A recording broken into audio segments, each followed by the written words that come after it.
Terima kasih sudah klik video ini.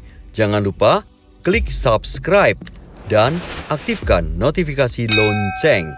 Like, comment, and share. Ini loh Mas. Apa Namanya? Aku kan sebagai sahabat ini ya. Ini iya. di pinggir jalan nih suaranya gede banget, Iya. nggak apa-apa. Mabuk itu nggak baik karena mabuk itu adalah MABUK. Minum alkohol bahaya untuk kesehatan. Iya. Terus Iya. katanya juga Homer atau itu Nah, minuman alkohol itu Ya. ini katanya minuman setan. ya iya. Kalau minuman setan kita minum, nanti setan minum apa? Nah, kuwi. Makanya jangan suka Kayak itu mabuk-mabukan. loh. Dulu kan gitu. Nah, Dulu Mas Tiawan, dulu tuh saya sempat jahiliyah gitu. ya. Saya setiap sepertiga malam terakhir itu yang lain berdoa, saya mabuk-mabuk. Nah, itu nggak baik. Sekarang saya ganti. Ganti? Sepertiga malam saya berdoa, siang saya mabuknya. Bodoh wae. Tetap nggak boleh mabuk. Nggak boleh ya? Pemain alkohol harus dihindari. Cuman saya kadang masih bingung sih. Kalau alkohol untuk koyo parfum, untuk bersihkan luka ki hukumnya piye gitu Nah, loh. itu kayak tape. Tape. itu kadang-kadang juga. Tapi itu kadang mengandung alkohol, Bener. mabuk kan enggak piye. Iya. Lah itu kadang-kadang juga main lem apa-apa. Nah, itu harus kita cari informasinya itu hukumnya piye itu. Iya, ke siapa itu? Ya ke Ustaz Sigit aja. Nah iya. Ini suaranya rada banter apa lah ya? Nggak Karena ini apa-apa. banyak mobil. Iya. Ya wis sekarang kita mending ke tempat Ustaz Sigit aja. Kita tanyain tentang alkohol, Homer, terus ya kayak tadi itu Iya, iya. tentang alkohol go parfum, go kesehatan, bersihin luka dan sebagainya piye hukumnya. Iya. Kita akan tempat Oke, Ustaz yuk. Sigit. Ya ya.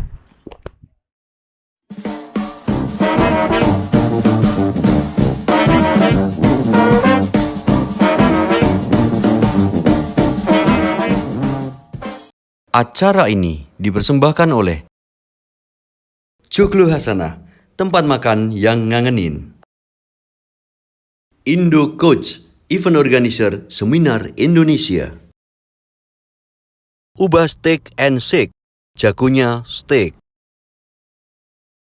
Baik pemirsa, kali ini kita sudah ketemu dengan Ustadz Sigit dan kita mau tanya ini, sebenarnya alkohol gitu. Iya. Itu yang dilarang itu apakah hanya minuman Benar. atau termasuk parfum? Nah, Karena parfum kadang mengandung alkohol. benar. Atau mungkin kayak Rivanol yang obat itu. Nah, Luka itu kan ditempel. ketika alkohol terus digores-goreskan Nah. itu juga sebenarnya gimana hukumnya? Itu Ustadz, ini kita terkait alkohol ini yang dilarang tuh ketika apakah diminum saja atau gimana Iya. Monggo Ustadz. Baik, bismillah, walhamdulillah, Yeah. Allahumma sholli ala rasulillah. Jadi Yeah. pembicaraan alkohol dilarang tidak itu pasti berkaitan dengan masalah khomer Yeah. kalau Yeah. dalam agama itu. Tepatnya kalau kita baca Quran itu di surat Al-Maidah ayat 90 itu Yeah. Allah menyatakan memberi informasi tentang khomer, innamal khomru wal maisiru wal ansab wal azlamu rijsum min amali syaiton fajtanibu gitu. Ini biar ngerti dalilnya dulu, Yeah. baru kemudian nanti orang bisa mempersepsi benar atau salah dan sebagainya.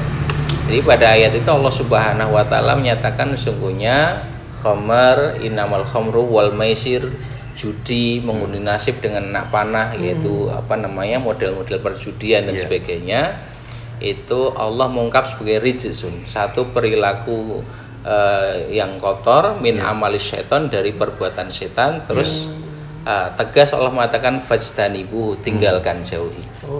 Nah, khomer dalam ayat ini tentu dalam pengertian sesuatu yang diminum. Nanti kaitannya dengan tadi diminum atau tidak dan sebagainya. Khomer itu memang di masyarakat Arab jahiliyah itu hal yang biasa, dikonsumsi sebagai minuman yang kemudian memabukkan. Makna khomer itu sendiri kan sesuatu yang menutup, yaitu menutup fungsi akal. Khomer, khimar, maka khimar itu kerudung bagi perempuan itu disebut dengan khimar karena dia nutup aurat.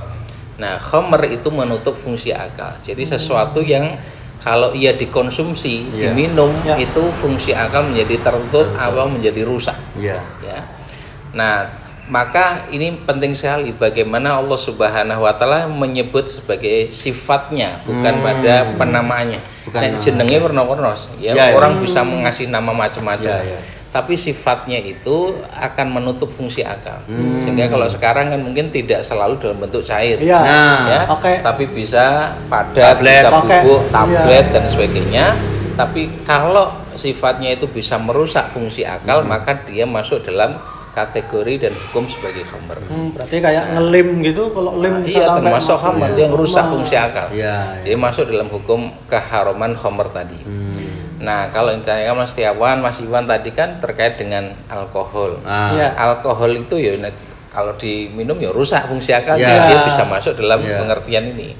Tapi kalau penggunaan alkohol itu tidak untuk dikonsumsi, tidak untuk minum, ya mungkin untuk cairan pembersih, termasuk untuk parfum, ya itu sebagian ulama membolehkan karena memang larangannya untuk dikonsumsi, ya. Tetapi untuk yang lain itu ya tidak menjadi masalah. Memang ada problem fikih berkaitan dengan masalah najis atau tidak, gitu kan.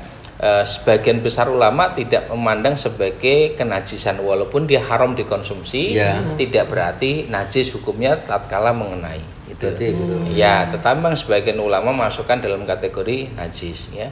Tapi prinsipnya memang sesuatu yang diharamkan untuk dimakan atau diminum itu tidak selalu berarti najis ketika mengenai tubuh kita, ya.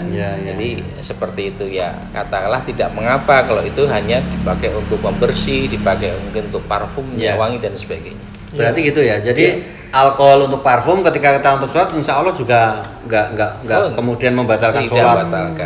Tidak merupakan najis, ya, tidak. Kan karena sholat itu harus suci dari najis dan hadas. Mungkin problemnya di situ kan. Soalnya kayak teman saya Mas Wanto itu memang dia orangnya gampang mabuk. Pakai baju tulisannya lapen itu sudah mabuk. Itu gampang pakai tulisan tuh mabuk itu dia. Kalau Mas Iwan tuh kalau melihat Mas Wanto dia baru mabuk. Wanto itu mabuk aja nggak harus pakai narkoba dan sebagainya. Dia naik bis aja madepe kleru ya. Ini madedono, dia madepe berlawanan arah udah mabuk. Mabuk kendaraan. Iya. Berarti ini kategori yang alkohol dilarang misalnya kayak apa sih, komer atau gimana? Iya, kalau diolah dengan cara tertentu yang ketika dikonsumsi itu bisa memabukkan atau menutup fungsi akal, maka dia dihukumi sebagai khamr. Bahkan misalnya ya buah anggur sebagai buah dimakan dikonsumsi tidak jadi masalah. Tapi buah anggur ini ketika diolah sedemikian rupa bisa berubah sifatnya menjadi khamr. Nah, perubahan sifat itu bisa mengubah hukum. Tape gitu? Iya. Tape sebagai tape ya dia sebagai tape yang kalau pengolahannya tidak sampai merusak fungsi akal, masih halal gitu. Tapi tape yang dibiarkan sekian hari kan akan semakin tinggi itu kadar alkoholnya dan bisa merusak fungsi akal. Hukumnya berubah menjadi khamr. Bahkan nasi itu itu kan juga bisa diolah menjadi khamr kan? Bisa ya? Bisa. Jadi bahan apapun dia bisa diolah ketika sifat-sifatnya itu merusak fungsi akal, hukumnya berubah. Atau kalau khamr itu kemudian sudah menjadi tawar, tidak ada sifat yang merusak, menjadi halal gitu. Jadi sudah tidak disebut sebagai khamr lagi. Kesimpulan Ustaz, kesimpulan ini biar kita lebih biar lebih paham. Itu kategori yang dilarang. Satu yang pasti diharamkan, mesti dilarang itu adalah apa yang disebut Quran dengan istilah khamr. Khamr itu satu istilah untuk menjelaskan bahwa maknanya itu apakah jenisnya makanan, minuman atau apapun yang dikonsumsi akan berefek pada rusaknya fungsi akal. Maka dia bisa dibuat dari bahan apapun gitu. Nah, tetapi bahan yang bisa dibuat menjadi khamr tadi jika tidak diolah sedemikian rupa sehingga berubah sifat menjadi khamr, dihukumi sebagaimana bahan asalnya. Artinya bahan asalnya itu mubah. Al aslu fil asya'i al ibahah. Hukum asal segala sesuatu itu mubah gitu. Tapi kalau kemudian sifat itu berubah, maka hukum pun bisa menjadi berubah. Jadi kalau kemudian alkohol itu digunakan sebagai alat pembersih, alkohol itu mungkin untuk parfum dan sebagainya tidak menjadi masalah. Jadi dia tidak menjadi sesuatu yang dikonsumsi yang dihukumi sebagai khamr yang haram. Begitu. Terima kasih sekali Ustadz pencerahannya, dan Demikian tadi pemirsa, semoga kita dapat pencerahan dari Ustadz Sigit. Kita jumpa lagi di lain kesempatan. Wassalamualaikum warahmatullahi wabarakatuh. Waalaikumsalam warahmatullahi wabarakatuh. Acara ini dipersembahkan oleh Joglo Hasanah, tempat makan yang ngangenin. Indo Coach, event organizer seminar Indonesia. Ubah Steak and Shake, jagonya steak.